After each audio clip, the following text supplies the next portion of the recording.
गलिया के तिल एल्बम रहे, बहुत ही शानदार गीत रहे हो। दो लाइन सुनाया तो रउआ लोग के जना सुन ले कि भैया सुन ले। चलिए दीजिए मास्टर साहब। चलिए भाती तनी कम लिए मास्टर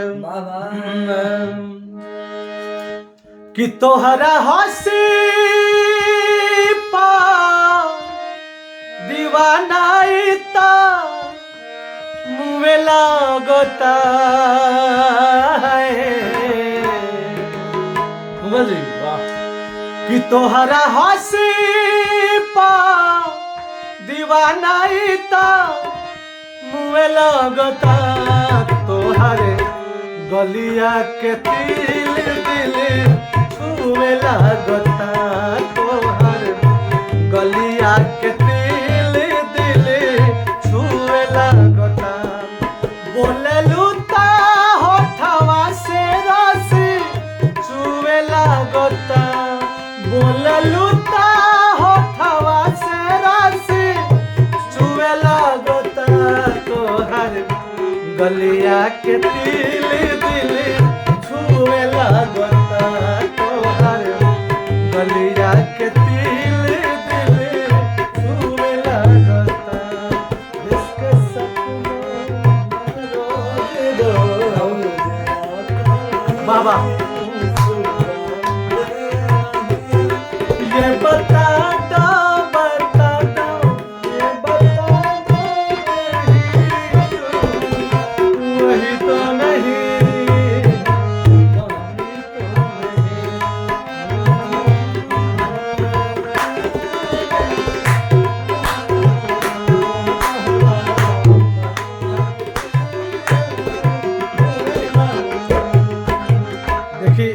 सौंदर्य से गाना भाई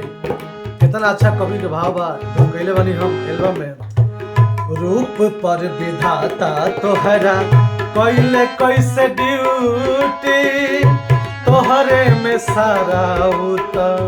लगा देले ड्यूटी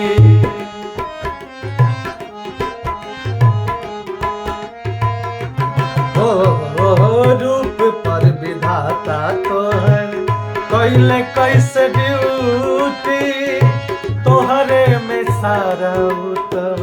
लगा दिल ब्यूटी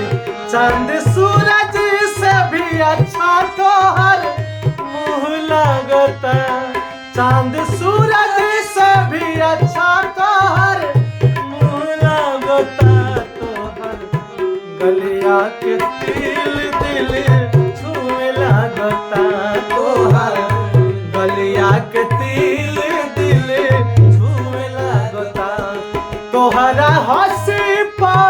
दीवानाइत साहब भाव में अब तोहरा हंसी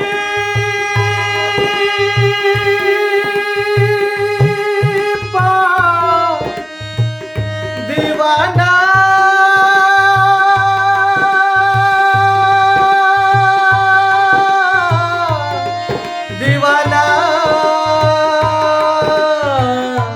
दीवाना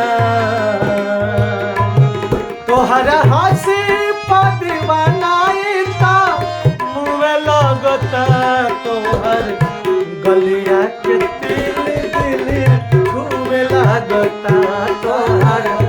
गलिया के तिल दिल छुए लगता एकरा के तसा और तसा भाव में कि तोहर गलिया के तिल दिल छुए लगता तोहर गलिया के तिल दिल छुए लगता तोहर गलिया के तिल दिल छुए लगता तोहर गलिया के तिल दिल छुए लगता तोहर गलिया के तिल दिल छुए लगता तोहर गलिया के